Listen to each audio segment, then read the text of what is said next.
Today, we will be learning the Tunisian crochet purl stitch. And just like any fiber art, we will start with our slip knot, where you grab just any little part of the yarn and you flip it over itself, creating that X right there. Now you will hold on to that X just so that you don't lose it. Take your index and thumb, or whichever fingers are easier for you to pinch, onto that working yarn that is connected to your big ball of yarn. And once you do that, you pull it through the loop and tighten. And that is our slip knot. Today I am using a 10mm crochet hook, a Tunisian crochet hook rather, right there. And it's these long hooks. So you just insert that into our slip stitch and you grab your working yarn and you pull it to tighten. Now we will be starting with 9 chains. And you can make however many chains you want. Just remember to always make one less chain than what you need. So we will do that. We will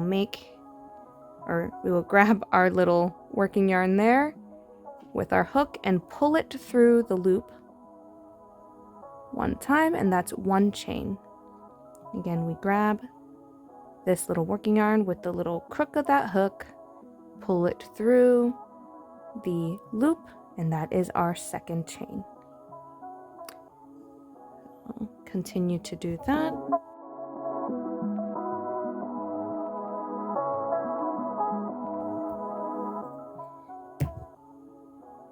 You done, Missy?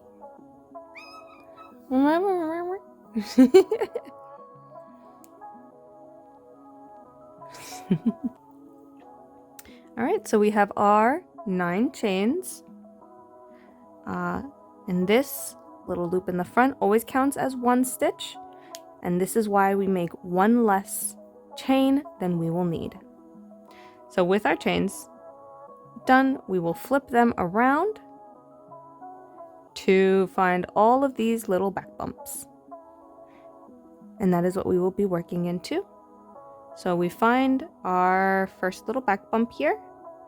Now I like to use the little tip of my hook just to get into it. It makes it a little easier than stabbing it through, and it slides right through really easy. That you yarn over, and you pull that through the loop. Then our next back bump right here, right tip of that, you slide your hook through that loop, yarn over, and pull that yarn through the loop. And we will continue that all the way down to the end.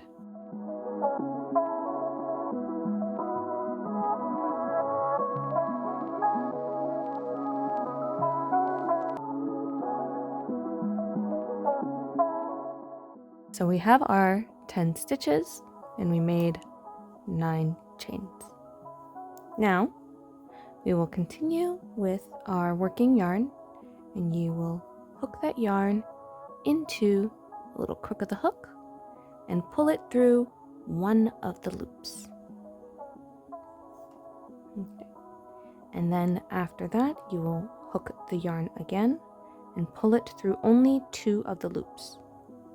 And you will do that all the way down to the end.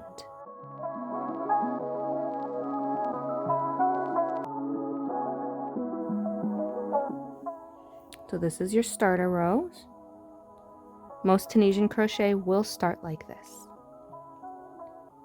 So now with this here, because this first loop counts as your first stitch, you will always skip this little first loop right here. You will always skip that because this counts as your first stitch.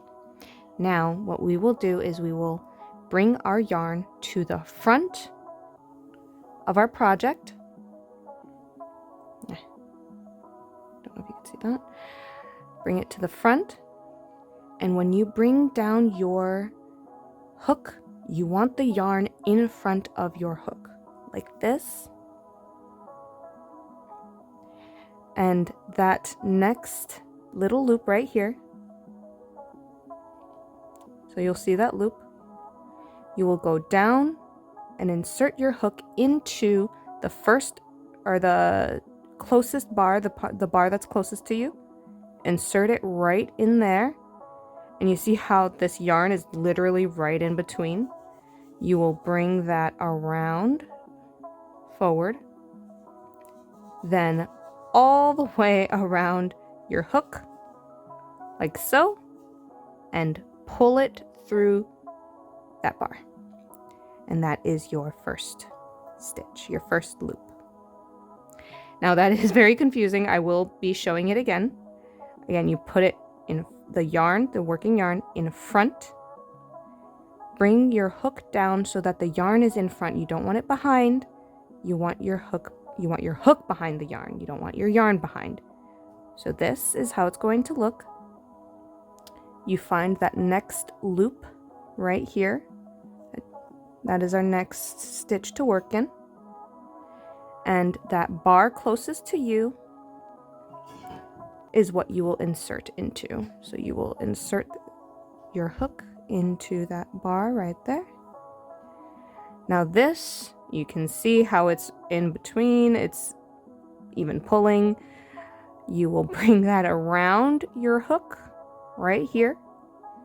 That's causing that little line right there.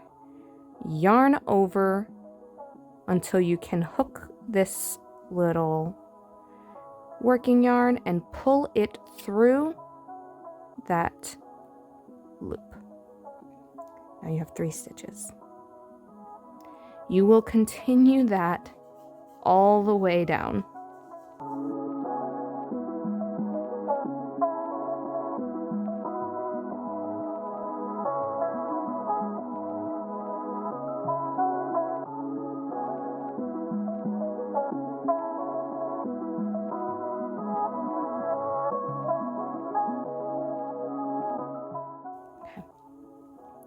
Now this stitch, you're going to still work in that same manner where your yarn is in front, but instead of going only through that one loop, you will be going through these 2 loops on the side at your end stitch.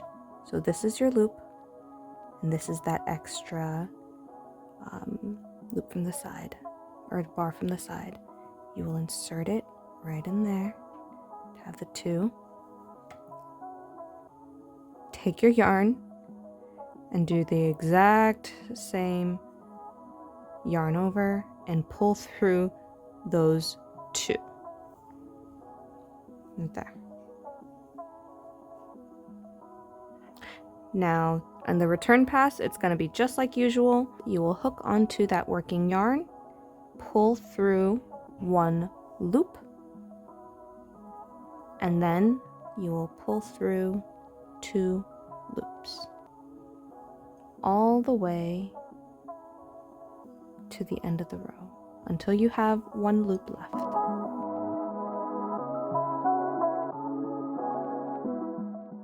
Okay, and this is how it looks so far.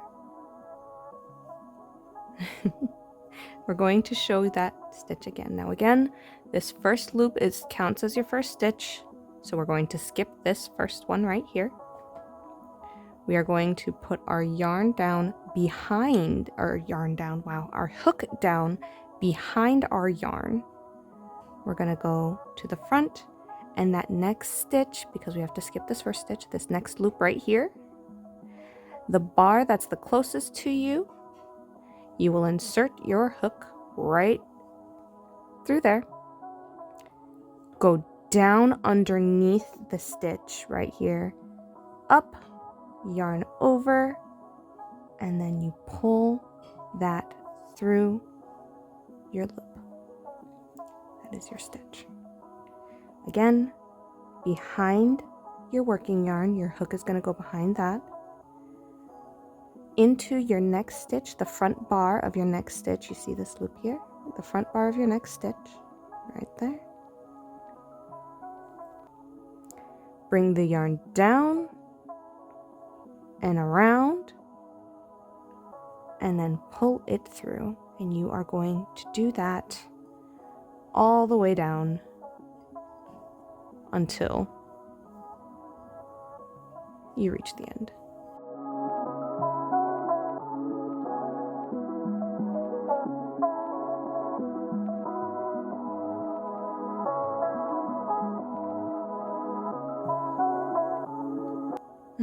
Please be careful not to pull through 2 at once like I just did.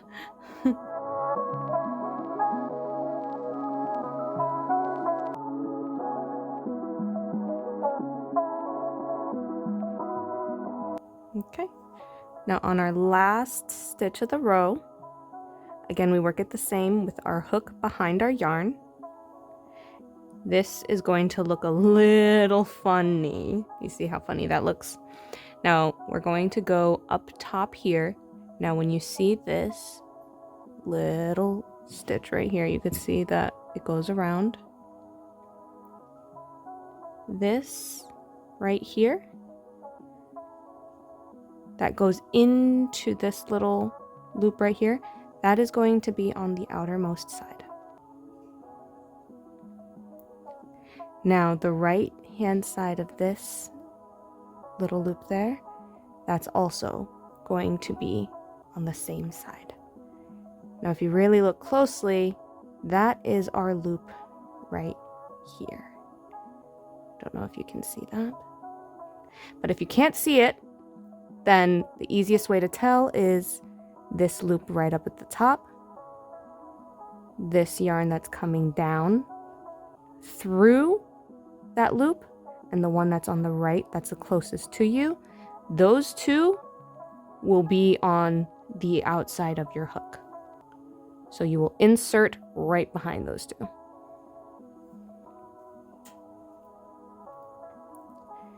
Then you take your yarn, because the yarn was in front of your hook, bring it around, yarn over, and pull through those 2 end loops. If I can grab my yarn. And not through 3 like I just did. That's an easy fix, you just slide it right over. This is how the stitch looks so far. And you will pull through 1 loop first, and then you will pull through 2 loops all the way down to the end of the row.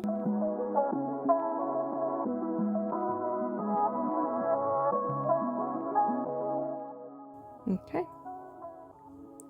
that is how it looks so far. I'm going to work more rows just so that you could see a bit more of the pattern. Ba-da-da-da. So this stitch is supposed to emulate a knit purl stitch. So for knitting, they call it the purl stitch. And that is what this is supposed to look like. It is very soft. It does not curl nearly as much as the Tunisian crochet knit stitch. But yes, this is a gorgeous stitch, and I hope everyone can try it out sometime and make something gorgeous. That was the Tunisian crochet purl stitch. All right. Happy crafting!